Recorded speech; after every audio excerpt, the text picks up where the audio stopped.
Good morning, good afternoon, and good evening. My name is LeeEric Fesko. I'm the Director of Discipleship at Christ Presbyterian Church, and welcome to the 11th and final installment of the 4 Groups video cheat sheet.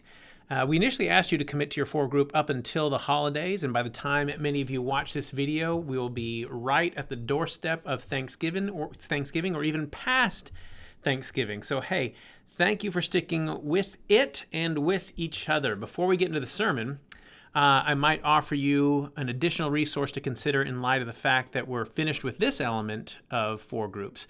Many of you may choose to keep on meeting indefinitely, and some of you may even choose to keep meeting during the holidays, and that is great. We're going to have some new things for you to engage with 4 groups, and we're going to announce those things very soon. But in the meantime, as you're getting into the Advent season, we're producing a daily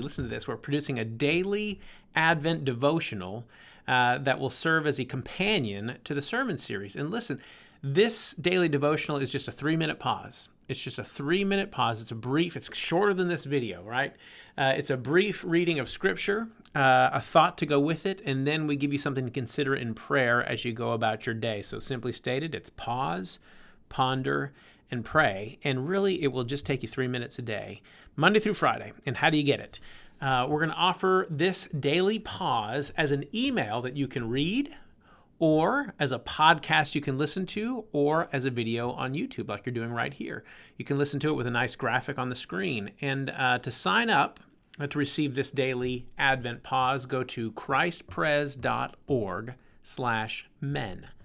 christpres.org/men. And in the second box down, there's a link to sign up for the Advent devotional.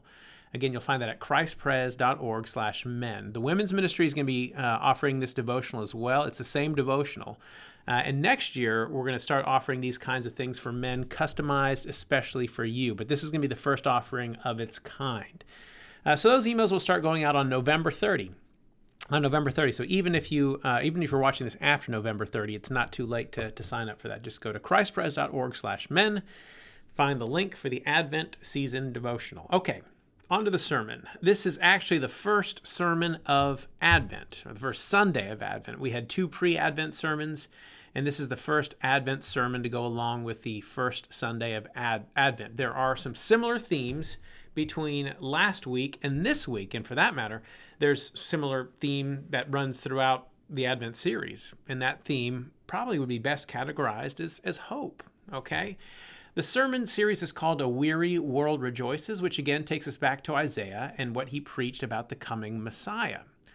The passage this week will come from Isaiah 11, verses 1 to 9. So read that ahead of time if you've not already had a chance to do that. Isaiah 11, 1 to 9.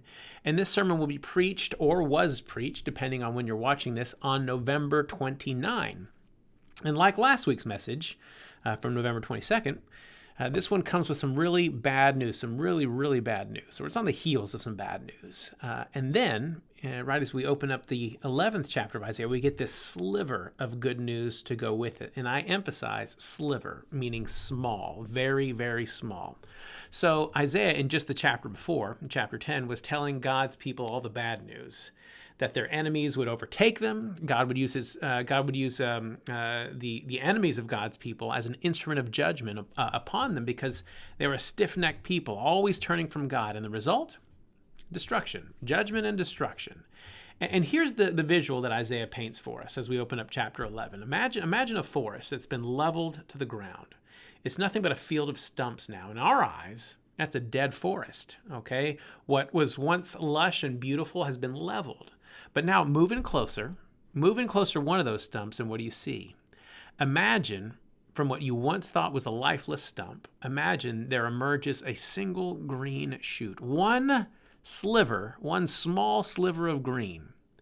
And Isaiah mentions or calls it the stump of Jesse. Now, that's a reference to David, King David. David was the son of Jesse, and David was a small sliver himself. He was the least of his brothers, the smallest of the bunch, the least likely to be named king.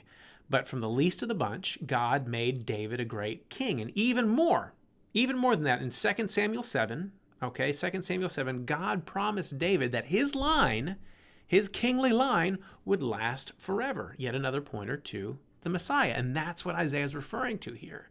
The line that would last forever. Out of all of this destruction, God would bring about a sliver of hope.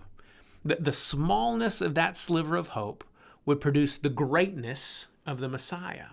And through the Messiah, the order of the world would be restored. Peace like we've never seen before. The wolf dwelling with the lamb, the leopard lying down with a goat. Now, here's the great mystery of this passage.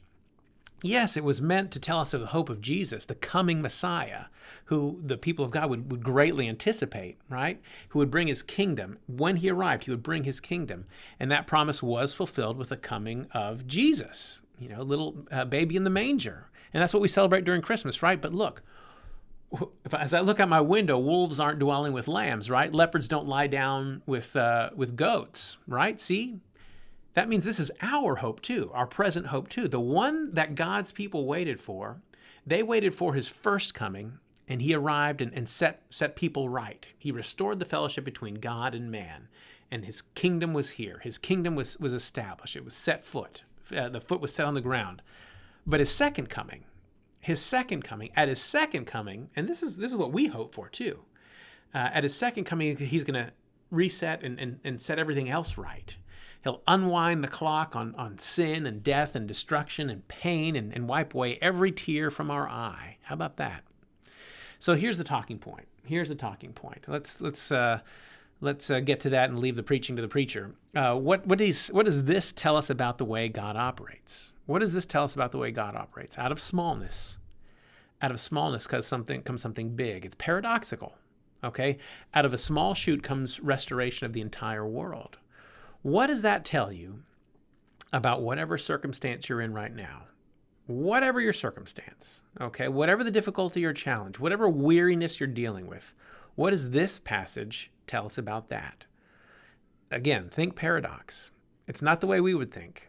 Out of something small comes something big. Out of something painful comes something what, right? I hope that helps. And hey, once again, don't forget to sign up for the daily Advent email, which again, it kind of picks up where we're leaving off here. So you can receive it as a daily email, a daily podcast, or even a video. So sign up at christpres.org/men. Again, that's the second box down. Get to that page. You'll scroll down to the next box and you see the Advent devotional sign up. So go ahead and do that now. God bless you. Have a great Thanksgiving. Have a great Christmas, and I hope to see you all very soon. Take care.